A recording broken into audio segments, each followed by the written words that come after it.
తర్వాత ఎవడును ఆయనను ఏ ప్రశ్నయు అడుగా తిరిగిపోలేదు. స్తోత్రం, హల్లెలూయా.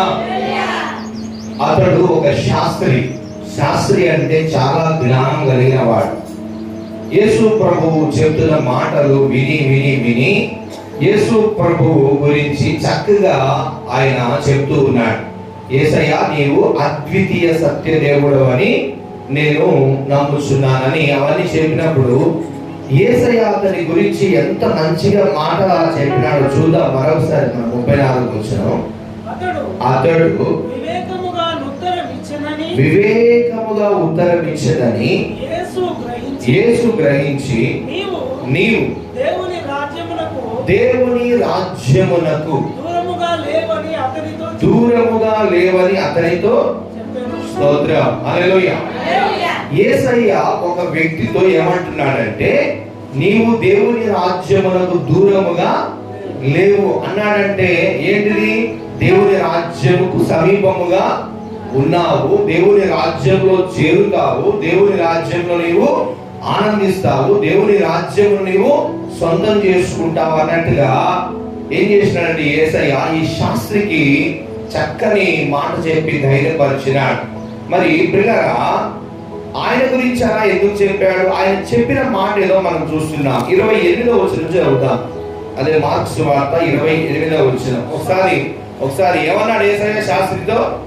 నీవు దేవుని రాజ్యమునకు దూరముగా లేవని నేను చెప్తున్నానని చెప్పాడు. అంటే అతను ఎలా ఉన్నాడు? దేవుని రాజ్యానికి దగ్గరగా ఉన్నాడు, దేవుని రాజ్యంలో చేరుతాడు, దేవుని రాజ్యాన్ని అనుభవిస్తాడని యేసు ప్రభువు నిర్ధారణ చేసి చెప్పేసినాడు. దేవుని స్తోత్రం గాక. అతను ఏ భావముతో ఏ ఆలోచనతో ఉన్నాడో, అతను యేసయ్యతో అంతకు ముందు ఏం చెప్పాడో మనం చూద్దాం. 28వ వచనం. శాస్త్రులలో ఒకడు వచ్చి వారు తర్కించడం విని ఆయన వారికి బాగుగా ఉత్తరమిచ్చినని గ్రహించి ఆజ్ఞలన్నిటిలో ప్రధానమైనదేదని ఆయన అడిగాడు. అందుకు యేసు, ప్రధానమైనది ఏదనగా, ఓ ఇశ్రాయేలు వినుము, మన దేవుడైన ప్రభువు అద్వితీయ ప్రభువు. నీవు నీ పూర్ణ హృదయముతోను, నీ పూర్ణ ఆత్మతోను, నీ పూర్ణ వివేకముతోను, నీ పూర్ణ బలముతోను నీ దేవుడైన ప్రభువును ప్రేమింపవలెనన్నది ప్రధానమైన ఆజ్ఞ. రెండవది, నీవు నిన్ను వలె నీ పొరుగు వారిని ప్రేమింపవలనది రెండవ ఆజ్ఞ. వీటికంటే ముఖ్యమైన ఆజ్ఞ మరేదీ లేదని అతనితో చెప్పెను. హల్లెలూయా. ఆ శాస్త్రి బోధకుడా, బాగుగా చెప్పితివి, ఆయన అద్వితీయుడనియు ఆయన తప్ప వేరొకడు లేడనియు నీవు చెప్పిన మాట సత్యమే. చూడండి, శాస్త్రి అనేటువంటి వ్యక్తి చాలా జ్ఞానం కలిగిన వారు ఉంటారు. ఆ జ్ఞానం అంటే సైంటిస్ట్ అంటారు. సైంటిస్ట్ అంటే సైన్స్ మీద మంచి అవగాహన కలిగిన వ్యక్తిని ఏమంటారు? సైంటిస్ట్ అంటారు. బ్రిడ్జిలు కట్టడం, అవి చేయడం, కొన్ని ప్లాన్స్ ఇవ్వడం, వాళ్ళని ఏం చేస్తారు? ఇంజనీర్స్ అంటారు. ఏమంటారు? ఇంజనీర్స్, సైంటిస్టులు, జ్ఞానులు. యేసు ప్రభు వారు పుట్టినప్పుడు ఎవరెవరు వచ్చారు? జ్ఞానులు వచ్చారు కదా. జ్ఞానులు ఎవరంటే వీరు చాలా లోతైన విషయాలు తెలిసిన వారు. ఈ శాస్త్రి కూడా చాలా లోతైన విషయాలు తెలిసిన వాడు. ఈ శాస్త్రి యేసు ప్రభువు చెప్పిన మాటలకు ఆయన సంతోషపడి ఏమన్నాడు శాస్త్రితో? యేసయ్య, నీవు దేవుని రాజ్యమునకు దూరముగా లేవు. ఏమని చెప్తున్నాడు ఆయన? అద్వితీయ సత్య దేవుడు నీవే. దేవుని స్తోత్రం గాక. దేవుడు ఒక్కడే. అద్వితీయ అంటే వేరొక రూపము లేదు అని అర్థం. ద్వితీయ అంటే ఏంటిది?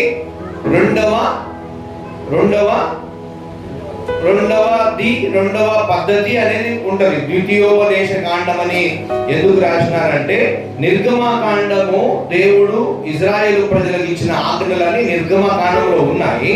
వారు కొంతకాలం తర్వాత మళ్ళీ మర్చిపోతారేమని దేవుడు మరొకసారి వారికి గుర్తు చేసిన గ్రంథమే ద్వితీయోపదేశ కాండం. అంటే రెండవసారి ఉపదేశించిన కాండము అని అర్థం.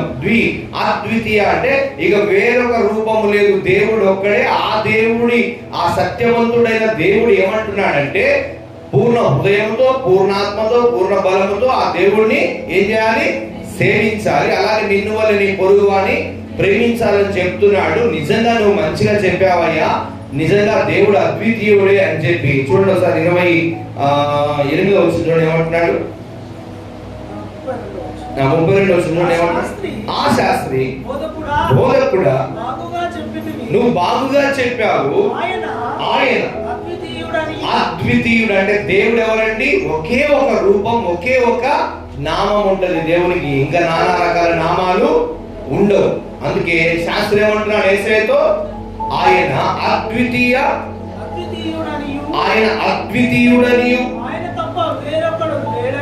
ఆయన తప్ప వేరొకడు లేడనియు నీవు చెప్పిన మాట సత్యమే. హల్లెలూయా. సత్యాన్ని గ్రహించినాడు, సత్యం చెప్పినాడని యేసయ్య చెప్పిన సత్యాన్ని గ్రహించి చక్కగా చెప్తున్నాడు. ఏమంటున్నాడు? దేవుడు ఒక్కడే అన్న మాట, నువ్వు చెప్పిన మాట సత్యమే అన్నప్పుడు, అప్పుడు ఆ శాస్త్రి గ్రహించిన గ్రహింపును బట్టి యేసయ్య ఏమన్నాడు అతనితో? మీరు చెప్పాలి. యేసయ్య ఏమన్నాడు అతనితో?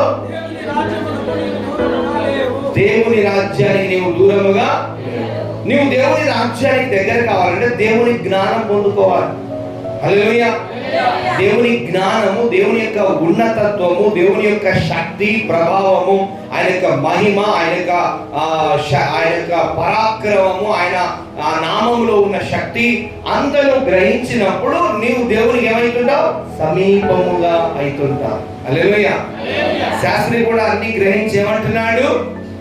యేసయ్యతో చక్కగా మాట్లాడినప్పుడు యేసయ్య ఏమంటున్నాడు? నీవు దేవుని రాజ్యమునకు దూరముగా లేవని. చాలా అక్కడ సన్మానించినాడు అతన్ని యేసయ్య.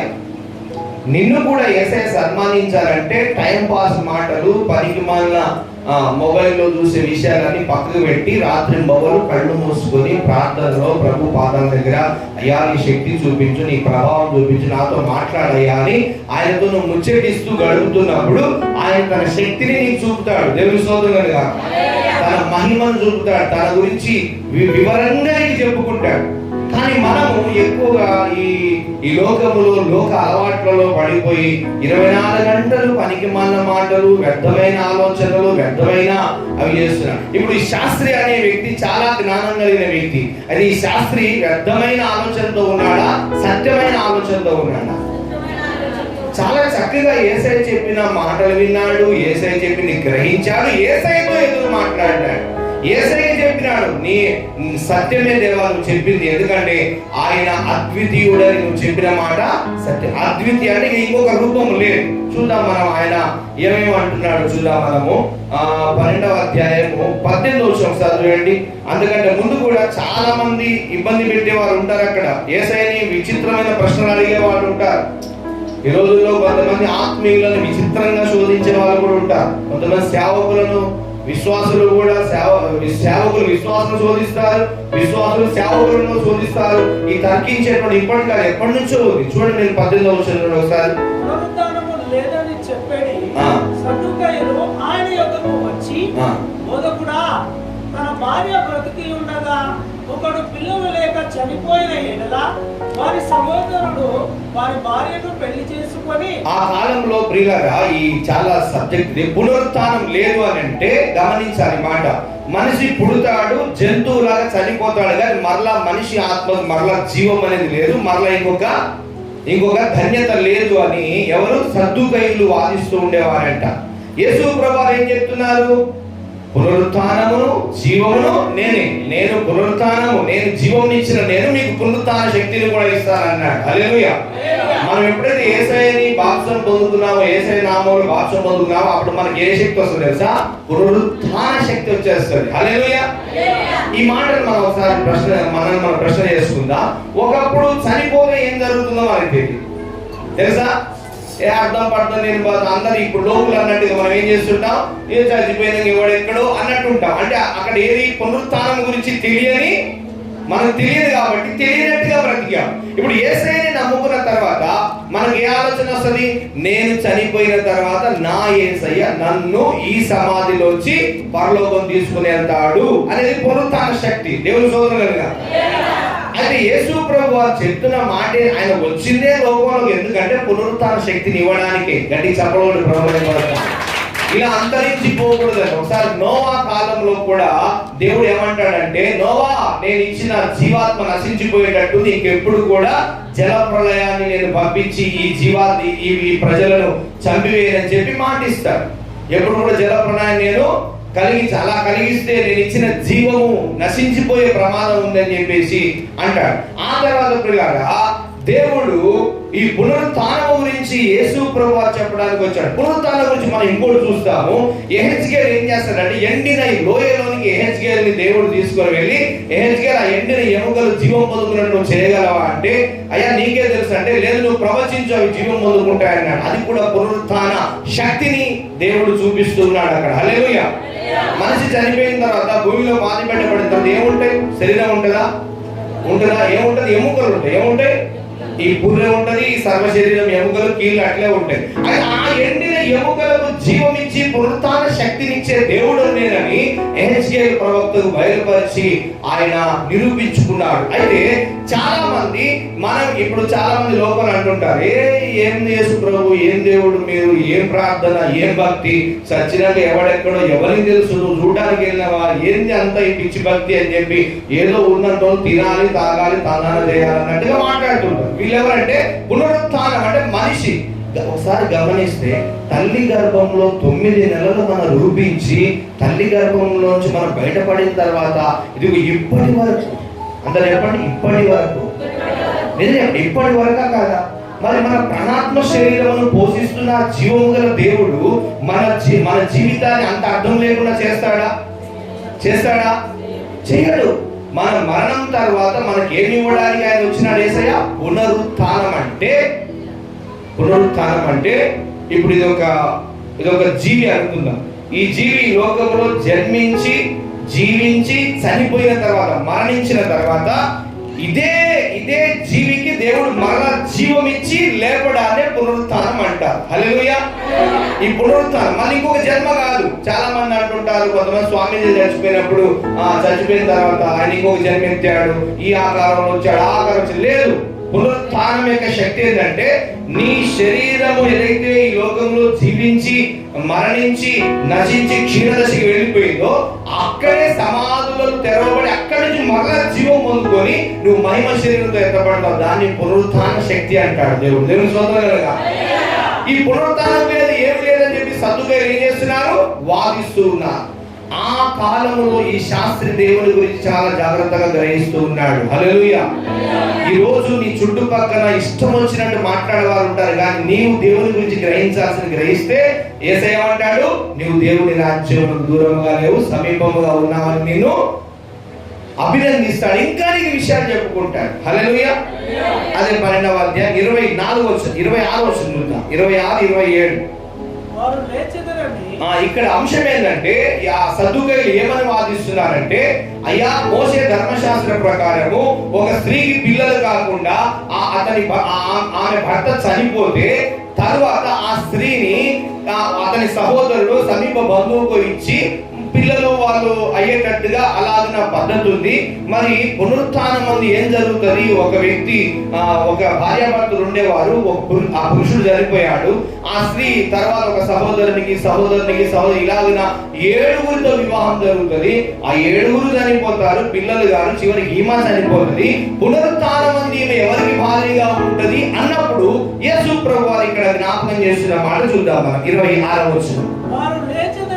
వారు లేచురని మృతులను గూర్చిన సంగతి మోషే గ్రంథమందలి పొదను గురించిన భాగములో మీరు చదవలేదా? ఆ భాగములో దేవుడు, నేను అబ్రహాము దేవుడను, ఇస్సాకు దేవుడను, యాకోబు దేవుడనని అతనితో చెప్పాను. ఆయన సజీవుల దేవుడు గాని మృతుల దేవుడు కాడు, కావున మీరు బహుగా పొరపడుచున్నారని వారితో చెప్పాను. శాస్త్రులలో ఒకడు వచ్చి వారు తర్కించుట విని ఆయన 24 వచ్చిన పునరుత్థానం గురించి యేసయ్య మాట్లాడు. ఇక్కడ అబ్రహాము, ఇస్సాకు, యాకోబుల దేవుడు నేను, సజీవుల దేవుడని మోషేతో చెప్పుకున్నాడు కదా అని యేసయ్య వివరించి 24వ వచనంలో ఈ పునరుత్థానం గురించి జ్ఞాపకం చేస్తున్నాడు. చూద్దాం.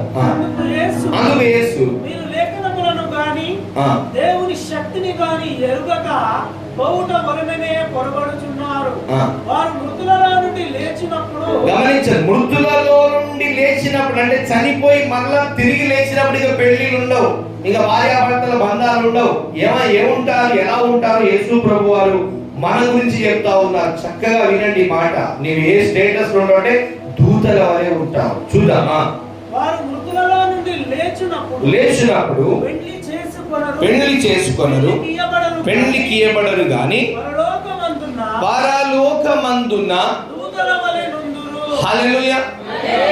ఇక్కడ ఈ బాధ్యతలన్నీ చేసిపోయిన నీకు ధన్యత ఏంటంటే ఇక అక్కడ ఎలాంటి సెంటిమెంట్, ఎలాంటి కనెక్షన్, ఎలాంటి బంధు బలగాలు ఏమి ఉండవు.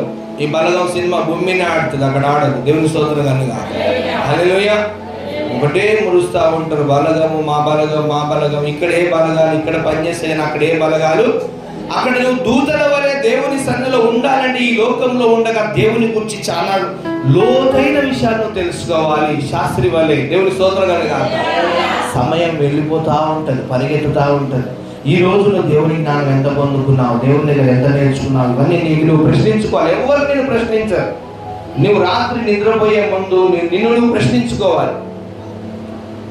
ఎప్పుడు పాస్టర్ల మీద ఏడవడము, వాళ్ళ మీద ఏడవడం, నీ మీద నువ్వు ఏడు. ఫస్ట్ ఏం నేర్చుకున్నావు, ఏం చేస్తున్నావు తెలీదా? 3 పూటలు భోజనం చేసేది తెలుసు, అన్ని సౌకర్యాలు చేసుకుని తెలుసు, డబ్బు సంపాదించి తెలుసు. దేవుని దగ్గర రాజ్యంలో స్థానం సంపాదించేది కూడా దాని విషయంలో మనము చాలా ఆలోచన కలిగి ఉండాలి. హల్లెలూయా. ఈ శాస్త్రి చూడండి, ఇంత భయంకరమైన ప్రజలు ఉన్నారా లేదా ఆ కాలంలో? పునరుత్థానం లేదంటాడు ఒకడు, అసలు పెళ్లికి ఏమంటాడు, ఇక అసలు దేవుడే లేడని ఒకడు అంటాడు. ఆ గుంపులో ఆ జనుల మధ్యలోనే శాస్త్రి దేవుని గురించి లోతుగా తెలుసుకున్నాడు. ఇప్పుడు నీ చుట్టుపక్కల కూడా భయంకరమైన ప్రజలు ఉంటారు. నువ్వు అనుకుంటావు ఆ కాలంలో మంచిగా ఉన్నారేమో, ఈ కాలంలో ఇలా కాదు కదా. అన్ని కాలాలలో ఈ ప్రజలు ఉన్నారు. దేవుని స్తోత్రం కదా. హేరోదీయులు ఉన్నారు, సద్దుకాయులు ఉన్నారు, సమరయులు ఉన్నారు. అందరూ విచిత్రమైన ప్రశ్నలు వేసే వాళ్ళు ఉంటారు. వాళ్ళ మధ్యలో నువ్వు దేవుని పాదాలు ఎక్కువ పట్టుకొని ఏం చేయాలంటే దేవుని గురించిన జ్ఞానం ఎక్కువ పొందుకుంటే నువ్వు దేవునికి సమీపస్తుడుగా అవుతూ ఉంటావు. స్తోత్రం చెప్పండి. ఎంతమంది సమీపముగా దేవునికి ఉండాలని అనుకుంటున్నారు? ఎవరు ఎలాగైనా ఉండని ప్రభు, నేనైతే నీకు సమీపముగా జీవించాలి, నీ జ్ఞానం నేను పొందుకోవాలి. అద్వితీయుడు అన్న మాటకు అర్థం ఏమని చెప్పాను? వేరొక రూపం ఏది లేదు. ఇది యేసు ప్రభు వారు గుర్తు చేసిన మాట. అయితే ప్రవక్తల కాలంలో కూడా ఆయన అద్వితీయ దేవుడు అని హిజ్కియా ప్రవక్త, హిజ్కియా రాజు ప్రార్థన చేస్తున్నాడు. ఆ ప్రార్థన మనం చూద్దాం. రాజులు 2వ రాజులు 19వ అధ్యాయం 15 వచనం నుండి 19వ వచనం చదువుకుందాం. అక్కడ ఈ రాజు హిజ్కియా రాజు యూదా దేశాన్ని పాలిస్తున్న సమయంలో అష్షూర్ అనేటువంటి ఒక రాజు వచ్చి దేశాన్ని స్వాధీనం చేసుకుంటాడు. పిల్లరా, అదే అన్నాం కదా, మనం జనాలు ఎక్కువ ఉన్నప్పుడు, ఇప్పుడు నీకు ఒక్కడే కొడుకున్నాడు అనుకో, నువ్వు భయపడతావు. నీ బావకో లేకపోతే మీ పాలలకు 4-5 కొడుకులు ఉన్నప్పుడు మనం ఏమైతాం? భయపడతాం. వాళ్ళ పెద్ద కుటుంబము, వాళ్ళ జోలికి మనం పోవద్దు అనుకుంటాం కదా. అలాగే ఆ కాలంలో రాజ్యాలు కూడా భయపడుతూ ఉండేవి. జనం బలం తక్కువ వారు భయపడుతూ ఉండేవారు. ఈ హిజ్కియా యూదా దేశ రాజుగా ఉన్నప్పుడు అష్షూరు రాజు ఈ రాజు మీదకి దండెత్తి రాజ్యాలంతా ప్రాకారం అంతటిని ముట్టడి వేసి ఇబ్బంది పెడుతున్న కాలం అక్కడ సమాచారం వస్తూ ఉంటుంది. అదొక భయం. యుద్ధాలు బాగా జరిగాయి ఆ కాలంలో. మీరు అనుకుంటారు యుద్ధాలు చాలా పెద్ద పెద్ద యుద్ధాలు జరిగాయి. ఇజ్రాయెల్ ప్రజలకి, ఫిలిస్తీన్లకి, ఇజ్రాయెల్ ప్రజలకి, వేరే ప్రజలకి, దేశాలు యుద్ధాలు జరిగాయి. ఇప్పుడు కూడా జరుగుతున్నాయి లేదా? విన్నారా? యుద్ధాలు జరుగుతున్నాయా? ఇజ్రాయేలు ఇరాన్ దేశం యుద్ధం జరుగుతుంది. తర్వాత టర్కీ లేకపోతే మొన్న జరిగినాయి రష్యా ఉక్రెయిన్ యుద్ధాలు జరిగినాయి. ఇలాగ ఆ రోజులలో కూడా యుద్ధాలు జరిగినాయి. ఇప్పుడు జరుగుతున్న యుద్ధాలు మనం టీవీ ఈ మొబైల్ ద్వారా తెలుస్తున్నాయి. కానీ ఇంతకుముందు జరిగిన యుద్ధాలు ఎక్కడెక్కడ సమాచారం అక్కడే ఉండేటివి. అలా యుద్ధం జరుగుతున్న సమయంలో హిజ్కియా అనే రాజు ప్రార్థన చేస్తున్నాడు. ఆ ప్రార్థన మనం చూడబోతున్నాం. శ్రద్ధగా దేవుని వాక్యం తీసిన వారు శ్రద్ధగా ధ్యానం చేయండి. దొరకదు రానున్న కాలంలో. ఇంత చక్కగా కూర్చొని వాక్యం వినే రోజులు రానున్న కాలం అంతరించిపోవచ్చు. ఎందుకంటే ఎక్కడ చూసినా మనుషుల రాజ్యాలు స్థాపించి ఇబ్బంది పెడతా ఉన్నారు. అందుకే ఉన్న కాలంలో చాలా జాగ్రత్త మనము వినాలి. 2వ రాజులు 19వ అధ్యాయం 15వ వచనం. యెహోవా సన్నిధిని ఇంట్లోను ప్రార్థన చేసెను. యెహోవా కెరూబుల మధ్యను నివసించుచున్న చూడండి, హిజ్కియా ప్రార్థన చూడండి. కెరూబుల మధ్య నివసించుచున్న ఇశ్రాయేలీయుల దేవా. చక్కగా ప్రార్థన చేయాలి.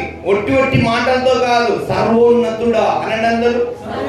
సర్వాధికారి, సకల శరీరాత్మలకు దేవుడా, నా తల్లి గర్భమందు నన్ను రూపించిన దైవమా, అలా ప్రార్థన చేయాలి. యేసయ్యా యేసయ్యా యేసయ్యా యేసయ్యా యేసయ్యా అంటే ఆయన నామం, ఆయన శక్తిని నువ్వు ఎక్కువ మాట్లాడుతూ ఉండాలి. నా ఆపదలో నన్ను ఆదుకోరిన దైవమా అని అలాగే మాట్లాడుతూ ఉండాలి. చాలా మందికి ప్రార్థన చూడండి. హిజ్కియా ఏమంటున్నాడు? యెహోవా సన్నిధిని ప్రార్థన చేసేనే. యెహోవా కెరూబుల మధ్యలో నివసించుచున్న ఇశ్రాయేలీయుల దేవా. చూడండి, ఈ హిజ్కియా ఎక్కడ చూస్తున్నాడు? ఎక్కడ విషయాన్ని గుర్తు చేసి ప్రార్థన చేస్తున్నాడు? పరలోకములో ఉన్న దేవుని మందస్థములో ఉన్న దేవుని మహిమ, ఆ మందస్థము పక్కన ఉన్న కెరూబులు శరావుల గురించి జ్ఞాపకం చేస్తూ ప్రార్థన చేస్తూ ఉన్నాడు. హల్లెలూయా. నువ్వు కూడా అత్యున్నత సింహాసనంపై ఆసీనుడా అనంటే అందరూ గట్టిగా అత్యున్నత సింహాసనముపై ఆసీనుడా, నిత్యము కెరూబుల శరావుల మధ్యలో గాన ప్రతిగానముల చేత కొనియాడబడుచున్న దేవా అని ప్రార్థన చేయాలి. ఆ కాలంలో ఇశ్రాయేలు ప్రజలు దేవునికి ప్రార్థన చేయడానికి వెళ్ళేటప్పుడు ఎంత భయంతో వెళ్ళేవారు తెలుసా? గడగడగడ భయపడుకుంటూ, ఓ దేవుడికి నేను ప్రార్థన చేయడానికి వెళ్తున్నానని చెప్పేసి భయపడుకుంటూ వెళ్ళి ఇలాగున భయపడుతూ 2 చేతులు పైకెత్తి సర్వోన్నతుడా స్తోత్రం అంటుండేవారు. ఇప్పుడు నీ ప్రార్థనకు అర్థం లేదు, పడుతుంది.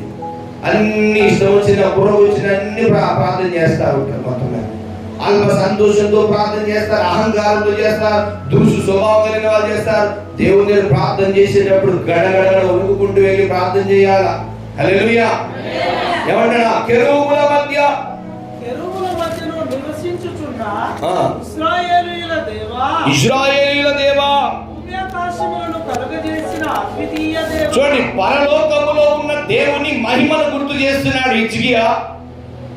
అమ్మ ఫైన్ వేస్తానని చెప్పారు. ఈ వారం ఎవరైనా ఆవలిస్తే 500 రూపాయలు ఫైన్ పడుతుంది.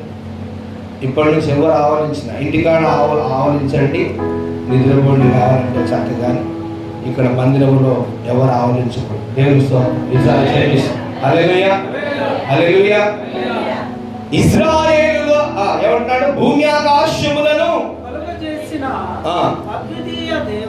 అద్వితీయ అంటే నీవే దేవుడు, ఇక వేరే దేవుడు లేడు. ఎవరంటున్నారు? హిజ్కియా అనే రాజు. ఇంతకుముందు ఎవరన్నారు? యేసు ప్రభు వారు గుర్తు చేస్తారు. శాస్త్రి గుర్తు చేస్తా ఉన్నాడు.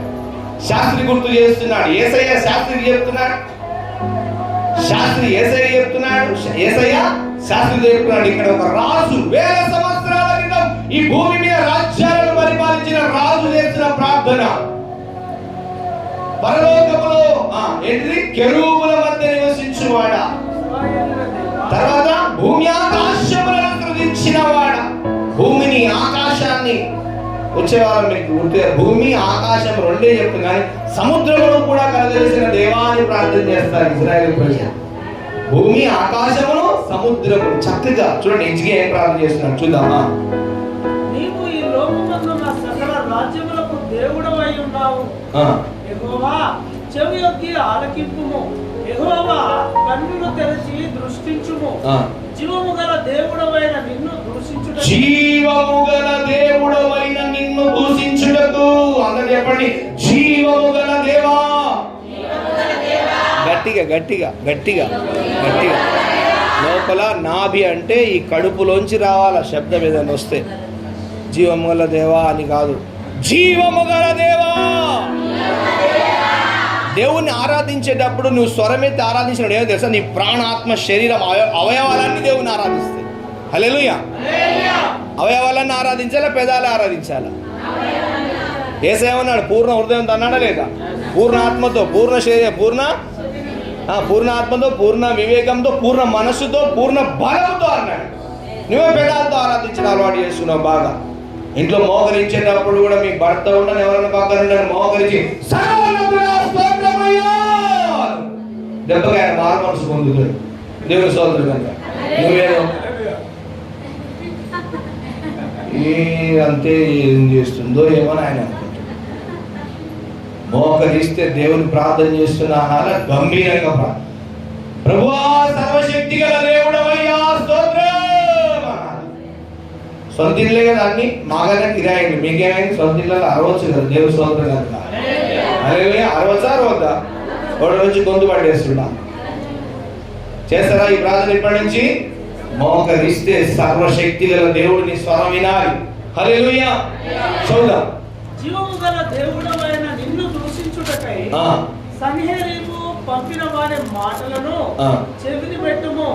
యెహోవా అశ్షూరు రాజులు ఆ జనములను వారి దేశములను పాడు చేసి వారి దేవతలను అగ్నిలో వేసినది. చూడండి, దేవతలను అగ్నిలో, మనుషులు ఈ దేవతలను ఎలా తయారు చేస్తున్నారు ఈ వాక్యం తర్వాత చూస్తారు. శ్రద్ధగా వినండి. వారి దేవతలను అగ్నిలో వేసినది నిజమే. ఆ రాజ్యముల దేవతలు నిజమైన దేవుళ్ళు కాక మనుషుల చేత చేయబడిన కర్రలు రాళ్ళే గనుక. ఎక్కడ చేయబడ్డాయంట దేవత విగ్రహాలు? మనుషుల చేత, కర్రల చేత, చెక్కల చేత, రాళ్ల చేత చేయబడిన ఆ దేవతల విగ్రహాలన్నీ వ్యర్థం. గమనించాలి. నీ దేవుడే, నా దేవుడుగా దేవుడే సత్య. ఏ దేవుడు? మన దేవుడు అద్వితీయ సత్య దేవుడు. అందరూ చెప్పండి అద్వితీయ. నోరు నింపండి, అనండి దేవుడు ఇస్తాడు. అద్వితీయ సత్య దేవా. అలా ప్రార్థన చేయాలి దేవుణ్ణి. నీ ప్రాణ, ఆత్మ, శరీరం శక్తి పొందుకుంటే ప్రభు దగ్గరికి వెళ్తే ఆ ప్రార్థన వెంటనే జవాబు వస్తుంది. నీ ప్రార్థన చూసి నీ భర్త భయపడాలి. దేవుడు స్తోత్రం. జోలికి పోదు. నువ్వు ప్రార్థన చేస్తుంటే ఆయన దూరం కావాలి, కూర్చోవాలి. ఆ ప్రార్థన అయిపోయినాకనే మాట్లాడాలి ఆమెతో. దేవుడికి ఏదో ప్రార్థన చేస్తుందని భయపడాలి. అంటే నువ్వు అట్లా గంభీరంగా దేవుడి మీద ఆధారం చేసుకొని ప్రార్థన చేయాలి. చదువుదాం. ఆ రాజ్యముల దేవతలు నిజమైన దేవుళ్ళు కాక మనుషుల చేత చేయబడిన కర్రలు రాళ్లే గనుక వారు వారిని నిర్మూలము చేసి యెహోవా మా దేవా లోకమందున సమస్త జనులు నీవే నిజముగా అద్వితీయ దేవుడవైన యెహోవావని తెలుసుకొనున్నట్లుగా అతని చేతిలో నుండి మమ్మును రక్షించుము. హల్లెలూయా. జనులందరూ గ్రహించాలి. జనులు పక్కన పెట్టి ఫస్ట్ నీ ఇంటోళ్ళందరూ గ్రహించాలి నువ్వు నమ్మిన ఆరాధిస్తున్న దేవుని శక్తి. హల్లెలూయా. మోకరించి ప్రార్థన చేస్తే అక్కడ భూకంపం వచ్చినంత పని జరిగిపోవాలి ఈ రోజు నుంచి. దేవుని సోదరుడు గాక మంచిదే కదా దేవుని ప్రార్థన చేయడం. ఏమంటున్నాడు ఇక్కడ హిజ్కియా? అద్వితీయ. అందరనండి అద్వితీయ. అంటే ఆ అద్వితీయ అంటే ఇంకొక రూపం లేదు. నీవు ఒక్కడే, ఒకే ఒక రూపం, ఒకే ఒక నామము అన్నాను. గుర్తుపెట్టు, ఒకే రూపం, ఒకే నామం. చదువుదాం మనం ఇంకా కొంచెం. యోహాను సువార్త 3వ అధ్యాయం 16-18 వచ్చిన చూడండి. ఇక్కడ ఒక ప్రవక్త రాజు ప్రార్థన చేస్తున్నాడు, అక్కడ శాస్త్రి ప్రార్థన చేస్తున్నాడు. యేసయ్య కూడా ఏమంటున్నాడు? అద్వితీయ దేవుడు ఆయన అని అంటాడు. యేసయ్య కూడా అంటాడు ఆ మాట. చూపిస్తాడు. యోహాను సువార్త 3వ అధ్యాయం 16-18 వచ్చిన స్పీడ్ తీయాలా? దేవుడు లోకమును ఎంతో ప్రేమించాడు కాగా ఆయన తన అద్వితీయ కుమారునిగా. అంటే చూడండి, ఇక్కడ దేవుడు అద్వితీయ సత్యవంతుడు లోకంలో తన కుమారుని పంపినాడు. ఎవరైనా? యేసు ప్రభు. ఈరెవరు? అద్వితీయ కుమారుడు. అంటే ఈయన తర్వాత ఇంకొక ఏ రూపంలో, ఏ నామంలో రక్షణ లేదు లోకానికి. యేసే రక్షకుడు. అందరూ చెప్పండి యేసే రక్షకుడు, యేసే అద్వితీయ దేవుడు, యేసే అద్వితీయ ప్రభువు. హల్లెలూయా. అంటే ఏంటిది ఈరోజు అంశం అంటే నీవు నమ్ముతున్న దేవుడే దేవుడిగా. ఇక బంధువులు, స్నేహితులు, ఆ రూపం, ఈ రూపం, అంత హంగామా ఏది కాదు అనేది ఇక్కడ దేవుడు నిర్ధారణ చేస్తా ఉన్నాడు. చూద్దాం. దేవుడు లోకమును ఎంతో ప్రేమించెను కాగా ఆయన తన అద్వితీయ కుమారుని మొదటిగా పుట్టిన వాని యందు విశ్వాసముంచు ప్రతి వాడును నశింపక నిత్య జీవము పొందునట్లు ఆయనను అనుగ్రహించెను. లోకము తన కుమారుని ద్వారా రక్షణ పొందుటకే గాని లోకములకు తీర్పు తీర్చుటకు దేవుడు ఆయనను లోకములోనికి పంపలేదు. స్తోత్రం, హల్లెలూయా. ఈ అద్వితీయ దేవుని ద్వారా లోకములో ఉన్న వారందరూ ఏం కావాలి? రక్షింపబడాలి. రక్షణ పొందాలంటే ఏం చేయాలి? యేసుని నమ్మితేనే రక్షణ. ఇక ఏ విధానంలో నీకు రక్షణ లేదు. తర్వాత వచ్చింది ఆయన యందు విశ్వాసం ఉంచువానికి తీర్పు తీర్చబడదు. విశ్వసింపని వాడు దేవుని అద్వితీయ కుమారుని నామం అనండి. మళ్ళా అద్వితీయ కుమారుని నామం గమనించండి. ఆ దేవుడు అద్వితీయ సత్యదేవుడు తన కుమారుని పంపాడు. ఈయన అద్వితీయ ప్రభువు. ఈయనకి ఇవ్వబడిన నామం ఏ నామము? అద్వితీయ నామం. అంటే ఇంకొక నామము లేదు, ఇంకొక రూపము లేదు. ఈ నామము ద్వారానే రక్షణ. స్తోత్రం, హల్లెలూయా. అంతేనా? ఎవరిది? అద్వితీయ కుమారుని నామం. విశ్వాసం ఉంచలేదు గనుక అద్వితీయ కుమారుని నామమందు విశ్వాసం ఉంచలేదు గనుక వానికి ఇంతకు మునుపే తీర్పు తీర్చబడెను. ప్రియులారా, మనము నమ్మిన దేవుడే సజీవుడు. సోదరులను గాక ఇంకొన్ని విషయాలు ధ్యానం చేసి మనం ప్రార్థన వెళుతున్నాం. 5 నిమిషాలు. మొదటి అయిపోయిన యోహాను సువార్త, అదే యోహాను సువార్త 17వ అధ్యాయం 3వ వచనం చూడండి. ఇక్కడ యేసు ప్రభు వారు చెప్తున్న మాట. ఇప్పుడు 17వ అధ్యాయం 3వ వచనంలో ఆయన సిలువకు వెళ్లే ముందు ప్రార్థన చేస్తాడు. తండ్రికి ప్రార్థన చేస్తున్నాడు యేసయ్య. అందరూ చెప్పండి, తండ్రికి ప్రార్థన చేస్తున్న యేసయ్య. ఎవరు ప్రార్థన చేస్తారు? అద్వితీయ సత్య దేవుడవైన నిన్నును నీవు పంపిన అద్వితీయ ప్రభువైన యేసు క్రీస్తును అద్వితీయ నామమును ఎరుగుటయే నిత్య జీవం. స్తోత్రం. ఎవరు అక్కడ? అద్వితీయ సత్య దేవుడవైన నిన్నును నీవు పంపిన యేసు క్రీస్తును ఎరుగుటయే నిత్య జీవం. ఏం చేయాలి ఇప్పుడు? నిత్య జీవం యేసయ్య గురించి ఎక్కువగా తెలుసుకోవాలి. టైం పాస్ మాటలు తగ్గించేసి దేవుని స్తోత్రం. కాలం లేదు, ఎప్పుడు మనం పోతామో తెలియదు, ఎప్పుడు ఆయన వస్తుందో తెలియదు. హల్లెలూయా. కనుక ఉన్న సమయాన్ని చాలా జాగ్రత్త. ఈ ప్రాణాత్మ శరీరం పిల్లరా, ఈ ఆత్మ వెళ్ళిపోయిన తర్వాత మళ్ళీ శరీరం దాల్చుకుని ఏదైనా చేద్దామని రావడానికి ఎవరికి అవకాశము లేదు. ఉందా? మరి ఉన్నప్పుడు మనం చాలా జాగ్రత్తగా ఉండాలి కదా. వ్యర్థమైన మాటలు మాట్లాడుకుంటూ గడపవచ్చా? సమయం వృధా చేసుకోవచ్చా? సమయం దొరికినప్పుడల్లా ప్రార్థన చేయి. ఎవరి గురించి ఏడవకు. యేసయ్య దగ్గర పోయి ఏడు. దేవుని స్తోత్రం కలుగుగా. ఇక్కడ కూడా ఏమని చేస్తున్నాడు యేసయ్య? ప్రార్థన చెప్పాలి మీరు. ఏమని ప్రార్థన చేస్తున్నాడు? అద్వితీయ సత్య దేవుడవైన నిన్నును. అర్థమైందా? అద్వితీయ అనే మాటకు అర్థమైందంటే ఇంకొక రూపము, రెండవ రూపము లేదు. కవల పిల్లలు పుట్టినారు, ఇద్దరు సేమ్ ఉంటారంటారు చూసారా? ఆ దేవుని మొక్కిన ఒకటి, ఈ దేవుడిని మొక్కిన ఒకటి, అక్కడ ఆ ఊర్లో దేవుని మొక్కిన ఒకటి, ఈ ఊర్లో దేవుని మొక్కిన. అలాంటి దేవుడు ఒకే దేవుడు, ఒకే ప్రభు, ఒకే నామం. హల్లెలూయా, హల్లెలూయా. మొదటి తిమోతి పత్రిక 1వ అధ్యాయం 17వ వచనం.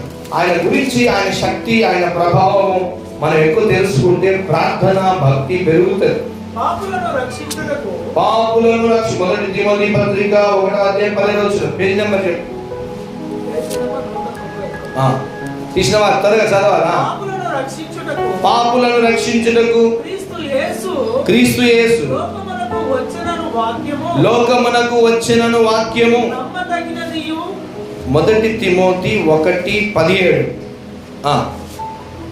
సకల యుగములలో రాజయుండి 17. సకల యుగములలో రాజయుండి అక్షయుడును అదృశ్యుడునగు అద్వితీయ దేవునికి. చూడండి, మన దేవుడు ఎవరంట? అక్షయుడు. అంతకంటే ముందు ఏంటంట? అక్షయత అంటే మరణం లేదు.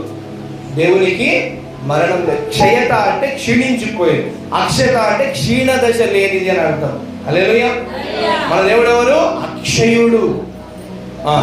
సకల యుగములలో రాజై ఉండి అక్షయుడును అదృశ్యుడునగు అద్వితీయ అద్వితీయ దేవునికే ఘనతయు మహిమయు యుగ యుగములు కలుగును గాక. ఆమేన్. హల్లెలూయా. పౌలు తిమోతికి రాసిన పత్రికలో ఏమంటున్నాడు? మళ్ళా పౌలు కూడా దేవుని అద్వితీయ దేవునికే యుగ యుగములు మహిమ కలుగును గాక. ఎక్కడ కూడా ఆయన నామానికి వేరొక ఏదేదో జోడించలేదు. ఓ స్వామీజీ చచ్చిపోతాడు, చచ్చిపోయినకి ఈయన ఇంకొక ఆయన ఆకారం, ఆయన ఆత్మ ఈయనలోకి వచ్చేసిందయ్యా అని అంటుంటాడు. ఒక స్వామీజీ చచ్చిపోతాడు, ఒక ఏదో చేసే వాళ్ళు చనిపోయిన తర్వాత ఆయనే సేమ్ ఆయనే ఈయనలో పుట్టాడు. ఇగో చిన్నపిల్ల ఇప్పుడు పుట్టిన ఆయన అంట ఆయనే అంట చచ్చిపోయిన అంట అంటుంటారు.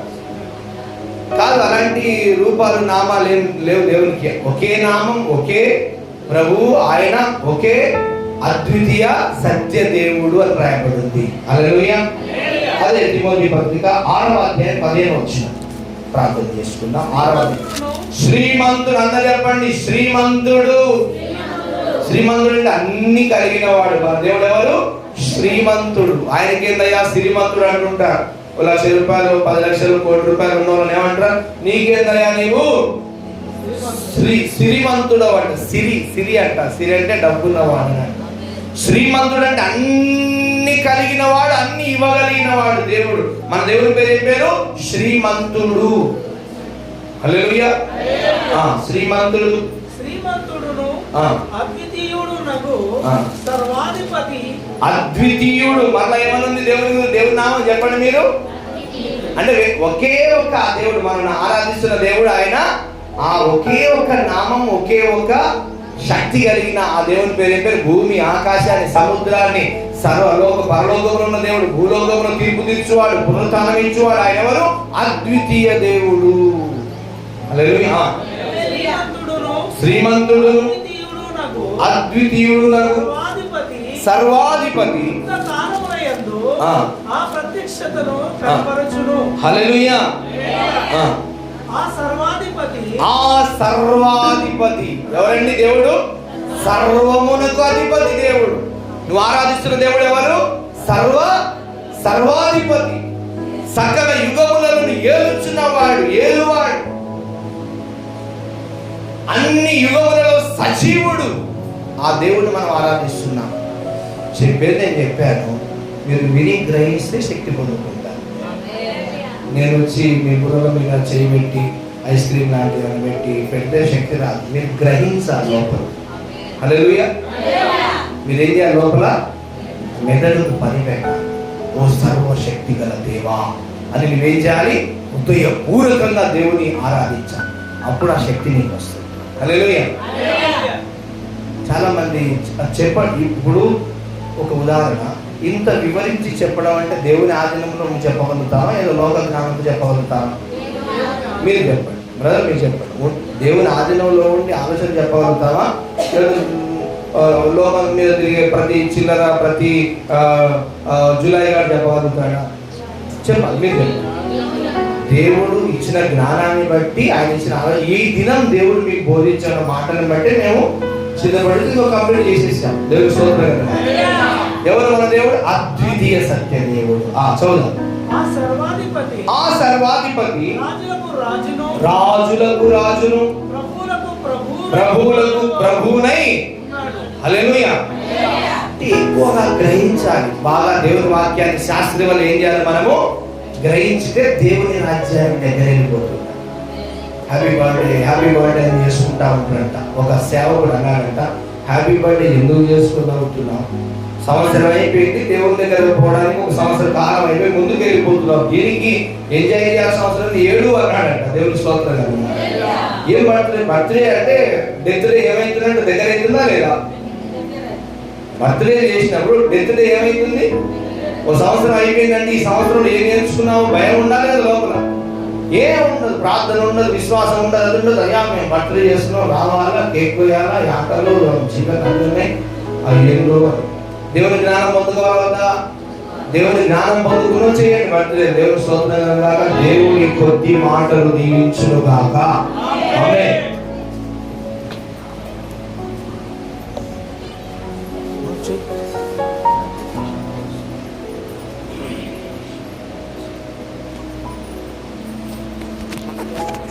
ప్రార్థన చేసుకుందాం.